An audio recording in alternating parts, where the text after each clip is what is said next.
ಅಂದ್ರೆ ಇಲ್ಲ 8-9 ತಿಂಗಳಿಗೆ. ಆದ್ರೆ ಇದು ಸ್ಟಾರ್ಟ್ ಆಗೋದು February, March, April, May. So Bhima always deficit river, ನಿಮ್ಗೆಲ್ಲ ಅನೇಕ ದಶಕಗಳಿಂದ ಗೊತ್ತಿರತಕ್ಕಂಥ ವಿಚಾರ.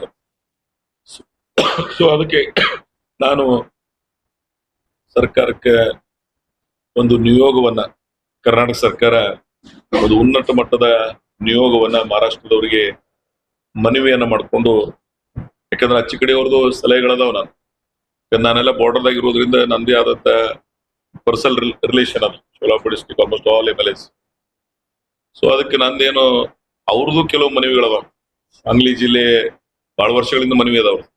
ಜೊತೆಗೆ ಅವರು ನಮ್ಮಷ್ಟೇ heavy drought affected talukas Sangli ಒಳಗ ಜತ್ ಎಸ್ಪೆಷಲಿ. ಸೊ ಅವರು ನಮ್ಗೇನ್ ಕೇಳ್ತಾರ ಅಂದ್ರೆ, ನಾವು ನಿಮಗ್ ನೀರು ಕೊಡ್ತೀವಿ, ನೀವು ನಮಗ್ ಕೊಡುದನ್ನ ಮಾಡಿ, ಕೊಡುವಿಕೆ ಇದ್ದಾಕ್ರ ಮಾತ್ರ ನಾವೆಲ್ಲರೂ ಕೂಡಿ ಬದುಕಲಿಕ್ಕೆ ಸಾಧ್ಯ ಆಗ್ತಕ್ಕಂಥ ಬಹಳ ಒಳ್ಳೆಯ ವಿಚಾರವನ್ನ ಅವರು ಹೇಳಿದಾರೆ, ಹಿಂದೂ ಹೇಳಿದಾರ. ಈಗೂ ಇನ್ನೊಂದಿಷ್ಟು ಒತ್ತಾಯವನ್ನ ಈ ನೀರು ಬಿಡಿಸ್ತಕ್ಕಂಥ ಸಂದರ್ಭದಲ್ಲಿ ಅವ್ರು ನನಗೆ ಹೇಳ್ದಷ್ಟೇ, ನಾವು ಇದೊಂದ್ಸಲ ಕೊಡ್ತೀವಿ ನಿಮ್ ನೀರ, ಅದ್ರ ಮುಂದಿನ ನಿರ್ಮಾಣದಾಗ ನಿಮ್ ಸರ್ಕಾರನು ನಮಗ್ ಸಹಾಯ ಮಾಡ್ತಕ್ಕಂಥ ಪ್ರಯತ್ನ ಮಾಡ್ಲಿ ಅಂತ ಹೇಳಿ ಅವರು ನನಗ ಮನವರಿಕೆಯನ್ನ ಮಾಡಿದ್ದಾರೆ. ನಾನು ಅದನ್ನ ಮಾನ್ಯ ಮುಖ್ಯಮಂತ್ರಿಗಳ ಹತ್ರ, ಉಪಮುಖ್ಯಮಂತ್ರಿಗಳ ಹತ್ರ ಮತ್ತು ಇರಿಗೇಷನ್ ಪ್ರಿನ್ಸಿಪಲ್ ಸೆಕ್ರೆಟರೀಸ್ ಏನಾದ್ರೆ ಇವರೆಲ್ಲ ಗಮನವನ್ನ ಸೆಳೆದಿದ್ದೀನಿ.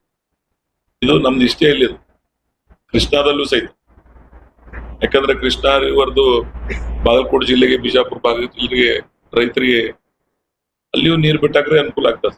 ಸೊ ಅದಕ್ಕೆ ನಾನು ಕೃಷ್ಣಾ ಮತ್ತು ಭೀಮಾದ ರಿಲೇಟೆಡ್ ಒಂದು ಉನ್ನತ ಮಟ್ಟದ ನಿಯೋಗವನ್ನ ಬೆಳಗಾವ್, ಬಾಗಲಕೋಟ್, ಬಿಜಾಪುರ್, ಗುಲ್ಬರ್ಗ 4 ಜಿಲ್ಲೆಯ ಪ್ರತಿನಿಧಿಗಳ ಕರ್ಕೊಂಡು ಒಂದು ನಿಯೋಗವನ್ನ ಒಂದು ಶಾಶ್ವತ ಪರಿಹಾರಕ್ಕಾಗಿ, ಯಾಕಂದ್ರೆ ಒಂದು ವ್ಯಾಜ್ಯಂತ್ರ ಅದ. ಆಕ್ಚುಲಿ ಭೀಮಾ ನದಿ ನಮ್ಗೆ 15 TMC ನೀರು ಕೊಡ್ಬೇಕಾಗಿತ್ತು. ಆ ಒಡಂಬಡಿಕೆ ಪ್ರಕಾರ ಅವರು ನ್ಯಾಚುರಲ್ ಫ್ಲೋಯಿಂಗ್ ಆಗಲಿ ಅಥವಾ ಸಮ್ಮರ್ದಾಗಲಿ ಆ ಕ್ಲಾರಿಟಿ ಇಲ್ಲ. ಇವತ್ತಿಗೂ ಆ ವ್ಯಾಜ್ಯ ಹಾಗೆ ಉಳಿದಿದೆ. ಅದು ಅನೇಕ ವರ್ಷಗಳದು ನಮ್ಮಲ್ಲಿ ಒಂದು ಆತಂಕ ಇದೆ.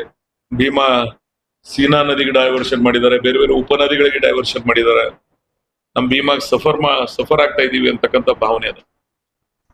ಇದು ಬರೀ ನಮ್ಮಲ್ಲಿ ಅಷ್ಟೇ ಅಲ್ಲ, ಭೀಮಾ ನದಿ ಸಮಸ್ಯೆ ಇರುವುದು ಬಿಜಾಪುರ ಜಿಲ್ಲೆ ಅಷ್ಟೇ ಅಲ್ಲ, ಗುಲ್ಬರ್ಗ, ಯಾದಗಿರ್ ಅಲ್ಲಿ ತನ ಈ ನದಿ ಏನು ಹರಿವಿದೆ ಅಲ್ಲಿವರೆಗೆ ಈ ಭಾಗದ ರೈತರಿಗೆ ಕಷ್ಟ ಆಗ್ತಾ ಇರ್ತದೆ.